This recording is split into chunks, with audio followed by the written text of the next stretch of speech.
Hello everyone, आज है 30 मई और आज इस वीडियो में हम बात करेंगे एलआईसी के बारे में। और आज इसके बारे में बात करना बनता भी है क्योंकि कंपनी के आज नतीजे सामने आए हैं और नतीजे उतने एंकरेजिंग नहीं भी है। वीडियो में डिस्कस करेंगे एलआईसी को लेकर क्योंकि आईपीओ जब से आया है तब से भैया गिरावट ही देखने को मिली है। 950 रुपए का इसका आईपीओ प्राइस था, तब से लेकर अब तक अगर हम देखें तो शेयर में काफी गिरावट देखने को मिल चुकी है। वीडियो में डिस्कस करेंगे कि एलआईसी के शेयर में खरीदारी के मौके हैं कि नहीं और जो रिजल्ट सामने आए हैं वो कैसे हैं। वीडियो को शुरू करूं उससे पहले अगर आपने अभी तक चैनल को सब्सक्राइब नहीं किया है तो प्लीज अभी इसे सब्सक्राइब कर लीजिए क्योंकि आगे भी बहुत सारे वीडियोस हैं जो आपको काफी ज्यादा हेल्प करेंगे। तो एलआईसी का जो शेयर है ये ट्रेड कर रहा है 836 रुपए के आसपास। आज मार्केट में अच्छी रौनक थी, अच्छी तेजी थी, तेजी यहां पर भी देखने को मिली है। एक महीने में मतलब अगर देखें तो गिरावट ही देखने को मिली है। टूट के 800 रुपए तक चला गया था लेकिन अब धीरे धीरे ऊपर की तरफ भागने की कोशिश जरूर कर रहा है, लेकिन नतीजे आ चुके हैं और नतीजे उतने अच्छे नजर नहीं आ रहे हैं। कंपनी का जो प्रॉफिट है उसमें 17% के आसपास से गिरावट देखने को मिली है। कंपनी को जो प्रॉफिट हुआ है मार्च क्वार्टर में वो है 2400 रुपए के आसपास का प्रॉफिट हुआ है और वो 17% कम है क्योंकि पिछले साल इसी क्वार्टर में कंपनी को 2917 करोड़ का मुनाफा हुआ था। तो उसके सामने 2409 करोड़ का प्रॉफिट डेफिनेटली कम लगेगा।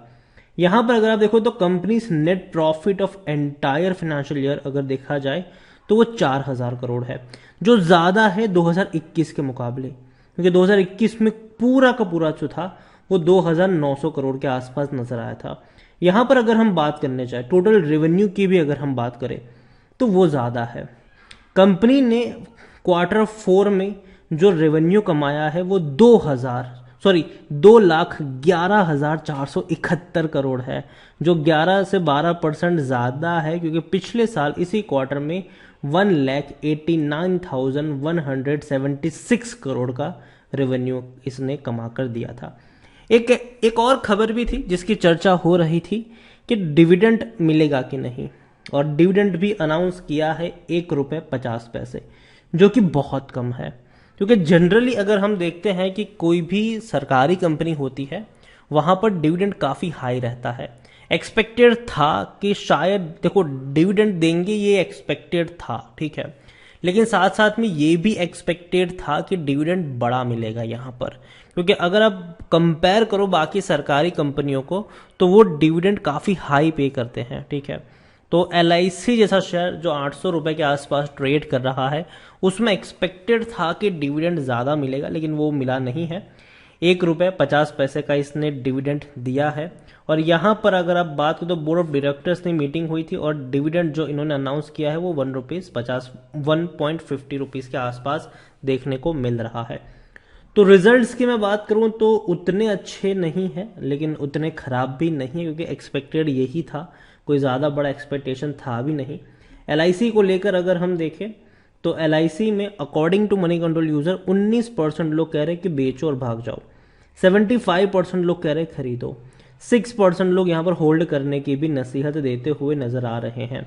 कंपनी में अगर हम देखें तो खरीदारी करने का सही मौका भी कोई शेयर ओवरबॉट जोन में नहीं है, कोई भी रेड फ्लैग अभी के लिए नजर नहीं आ रहा है। करंट प्राइस इसकी ज्यादा है इंस्ट्रिक वैल्यू से, मतलब थोड़ा सा महंगा तो जरूर है ये शेयर अभी भी इस प्राइस पर। होल्डिंग्स की अगर हम बात करें तो 96.50% की होल्डिंग प्रमोटर के पास है। प्रमोटर कौन है? सरकार है यहाँ पर। 0.80 mutual funds, 0.41 domestic institution, 0.22 FIIs, 2.07 retail और अदर्स के पास देखने को मिल रहे हैं।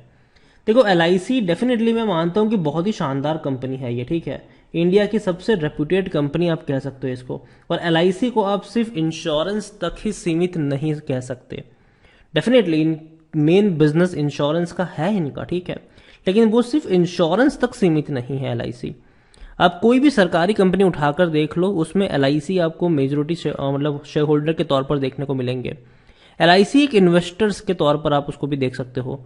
और दूसरी बात है कि मार्केट जब टूटेगा तो एलआईसी पर प्रेशर बनेगा क्योंकि एलआईसी का जो इन्वेस्टमेंट है वो स्टॉक मार्केट में काफी ज्यादा है। कई सारी कंपनियों में एलआईसी ने बड़ा बड़ा निवेश करके रखा हुआ है। तो एलआईसी अगर मार्केट टूटता है, बाजार में प्रेशर बनता है तो एलआईसी के शेयर पर प्रेशर बनना जरूरी है, क्योंकि एलआईसी का जो प्रॉफिट, जो LIC का कह सकते हो कि जो इन्वेस्टमेंट है वो कहीं ना कहीं टैंक हो रहा है। लेकिन जब मार्केट भागेगा तब LIC का इन्वेस्टमेंट भी डेफिनेटली भागता हुआ नजर आएगा आपको। और LIC मैं कहूंगा कि देखो कंपनी बेहतर है, शानदार है, लेकिन एक चीज आपको समझनी होगी कि पहले क्या था कि LIC का बहुत ज्यादा दबदबा था। अभी भी है, अभी भी आप किसी भी छोटे शहर में चले जाओ, बड़े शहर में भी चले जाओ, कहीं भी चले जाओ, आपको LIC एजेंट देखने को मिल जाएंगे जो पॉलिसी वगैरह करवाते हैं। तो नेटवर्क काफी बड़ा है उनका। लेकिन एक चीज है जो LIC अभी भी पीछे है, और वो है, देखो ऑफलाइन पॉलिसी में तो काफी आगे हैं, ठीक है, एजेंट जाते हैं, करवाते हैं और हो जाता है, ठीक है। लेकिन जो ऑनलाइन वाला मार्केट है वहां पर LIC अभी भी पीछे है, और जो उनके दूसरे कंपटीटर है वो काफी अग्रेसिवली इस चीज में आगे बढ़ रहे हैं। और LIC अगर आप देखो तो लंबे समय से LIC का जो मार्केट शेयर है वो बाकी कंपनियां खा रही है। LIC का जो मार्केट शेयर है वो समय के साथ साथ कम होता जा रहा है, लेकिन आने वाले दौर में यूजर भी बढ़ेंगे। हालांकि मार्केट शेयर इनका कम ही होता रहेगा, बढ़ेगा नहीं, कम ही होता रहेगा, लेकिन यूजर धीरे धीरे बढ़ेंगे। तो कह सकते हो कि नंबर ऑफ यूजर्स इनके उतने रहेंगे, इंक्रीज होंगे, लेकिन जो परसेंटेज वाइज अगर आप मार्केट शेयर देखोगे तो कम हो सकता है फ्यूचर में, क्योंकि बाकी कंपनी बहुत अग्रेसिवली आगे बढ़ रही है। चाहे वो मैक्स इंश्योरेंस हो, चाहे वो HDFC लाइफ हो, चाहे वो ICICI हो, चाहे वो कोटक हो, चाहे वो टाटा हो। अब तो भैया हर कंपनी इंश्योरेंस सेक्टर में एंट्री कर रही है। LIC को लेकर मैं एक ही चीज कहूंगा, मैं अभी यहां पर पैसा नहीं लगाऊंगा, मैं 750 के लेवल का इंतजार करूंगा। काफी लोग अब यहां पर ये भी कमेंट करेंगे कि 750 कभी नहीं जाएगा, भूल जाओ। मैं कहूंगा ठीक है भैया, ना जाए, क्या ही फर्क पड़ेगा, ठीक है। लेकिन एक चीज हमेशा याद रखो, कंपनी बहुत अच्छी है, कंपनी खराब नहीं है, खरीदारी करी है तो बेचने की जरूरत पहली चीज नहीं है। अब काफी लोग 750 का नाम सुन के ये अज्यूम करने लग जाते हैं कि अच्छा टूटेगा अभी। देखो ऐसा नहीं है, बाजार अगर संभल गया यहां से तो यहां से भी बाउंस बैक हो सकता है। अगर बाजार नहीं संभला तो थोड़ा और करेक्शन भी देखने को मिल सकता है। तो उस चीज को समझो कि मार्केट का सेंटीमेंट क्या है, बाजार की सिचुएशन कैसी है, क्या अभी भी हम वहां से बाहर निकल रहे हैं कि नहीं, वो चीजें ये यहां पर समझना जरूरी है। LIC अच्छी कंपनी है, डेफिनेटली बेहतरीन कंपनी है, खरीदारी करी है तो बेचने की जरूरत नहीं। हालांकि IPO में मैंने मना किया था कि जाहिर सी बात है जब 3 गुना सब्सक्राइब होगा कोई भी IPO तो लिस्टिंग गेन देखने को नहीं मिलेगा, ठीक है, वो हर कोई जानता था। यहाँ पर LIC को लेकर कहूंगा कि जल्दबाजी मत करना खरीदारी के लिए। अगर 750 के लेवल के आसपास मिलता है तो वहां पर खरीदारी के मौके बन सकते हैं।